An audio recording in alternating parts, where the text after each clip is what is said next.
ውጥር ባቲ ውጥር ምን ያረግ ነበረ ከማይክል ጃክሰን ጋር ባትነካኪ። ሰበር ዜና። ሰላም ጤና ይስጥልኝ አድማጭ ተመልካቾቻችን፣ የሰዓት ዜናችን እንደቀጠለ ነው። ላይክ ሸር ሰብስክራይብ በማድረግ ማለት ነው። ታዲያ ከእጅ የያዙት ወርቅ እንደ መዳፍ ወርቅ ውድቅ ይልና እንደገና እናንሳው ሲሉ ደግሞ በጣም ከባድ ሆኖባቸው ሳለ ሩታ ታዲያ ለማይክል ጃክሰን መልእክት አስተላልፍ። እሱም ምን ይላል ማለት ነው? አንድ ስህተት ያገኙብህ እንጂ ያደረክላቸውን ለመርሳት ጊዜ አይፈጅባቸውም በማለት ለማይክል ጃክሰን ምላሽ ሰጥታለች ማለት ነው።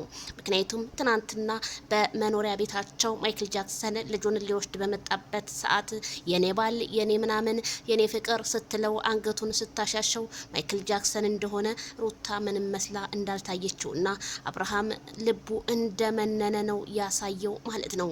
ታዲያ ሩታም በዛ የተነሳ አብርሃም ታደሰ አሁን የኔ ፍቅር የኔ ባል እያለችው የሚመለስላት መስሏት በፍጹም እንደሚመለስ ነው ሪያክሽኑን ያሳየን ማለት ነው። ሩታ ታዲያ ትናንትና ተይ ተመለሽ፣ ተይ ትዳርሽ፣ ተይ ወጠጤዎች አይሆኑሽም፣ ተይ ስንላት ያዙ ይልቀቁኝ ውጥር ስትል ይሄው ነገሩ የተወጠረችበት ዛሬ ፈነዳ ማለት ነው። ምክንያቱም ትናንትና እንደዛ በአደባባይ ስትለምነው አይተናል። ዛሬም እንግዲህ ይሄው መልእክቷን በቲክቶክ እያስተላለፈች ትገኛለች። አብርሃም እንደሆነ እኔ ምን እንደነካው ባላቅም የትናንትናውማ ለየት ይላል። ምግብ ብላ አልበላም፣ አብርሃም እንዲህ ነው፣ በፍጹም የለም። እነ ዳንኤል እነ ሚሮን እየተሽቆጠቆጡ ሲስሙት እሱ እንደሆነ ከጥፍሩ ቆሻሻም እንዳልቆጠራቸው ነው ያየሁ ነው።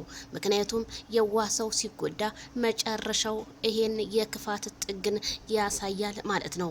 ምክንያቱም ብዙ ሰው ቂም በቀል ነው ሊያረጉብህ የቻሉት እያሉ ኮመንትም እየጻፉለትም ስለሆነ ማይክል ጃክሰን ከዚህ ሰሞንም የሆነ ነገር አለ ስላለም እሱን በማስመልከት የሚሆን ባላቅም ማይክል ጃክሰን ቆፍጣናነቱ ግን ህዝቡ አስገርሞታል፣ አስደምሞታል። ሩታ እንግዲህ ይሄን ልጅ ለመመለስ በጣም ከባድ ነው። ምክንያቱም ሄርሜላ ከረሚላን ያንን ፈገግታና ያንን ስነ ስርዓት ያንን ትግስትነት ያንን ጨዋነትን አይቶ እንዴት ወደ እኔ ይመለሳል ብለሽ ታስቢያለሽ? አይሆን ነበር እንጂ ወጥኖ መደቆስ አሁን ምን ያደርጋል? በባዶ ቤት ማልቀስ ሆነ ተረቱና ዳንኤልም የማያዋጣ ሲሆን አዲስም የማያዋጣ ሲሆን በዙሪያዋ ያሉት አለንልሽ ያሉት ሁሉ ብዙም የሚያዋጧት የአብርሃምን ቦታ መሙላት ስላልቻሉ ሩታ ግን ዛሬም ከአብርሃም ላይ ተስፋዬን አልቆርጥም፣ እንዴት አርጌ ነው የምመለሰው?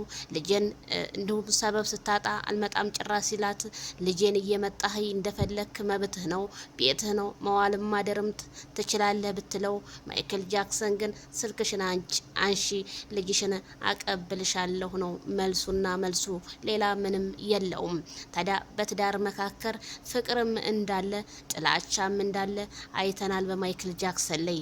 ስለዚህ ማይክል ጃክሰን ብዙ ጊዜ በዝምታ ገዳይ ነው። ዝም ሲል ግን ዝምታውን ፍሩ ብላለች ቡዜ ማለት ነው። እውነትም ዝምታውንማ መፍራት ነበረባት ሩታ።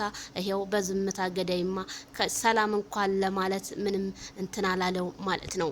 ስለዚህ ሩታ ያ ፈገግታሽ አሁን ገና ሊደበዝዝ ተነሳ። አሁን ይሄንን ልጅ እንዴት አድርገሽ ነው የምትመልሽው? በአገር ሽማግሌ ነው ወይስ በኮሜንታተሮች ወይስ በነ ትክክል ነው የምትመልሽው?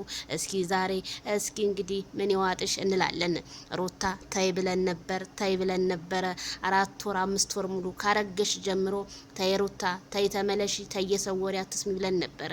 የሰው ወሬ እናቴ እርጥቡን እንጨት ደረቅ ያደርጋል ማለት ነው። ስለዚህ የጊዜ አጨብጫቢ አጨብጭቦ ይሄዳል። አብሮ የኖረ ሰው ግን አብሮ ነበር የሚያረጀው።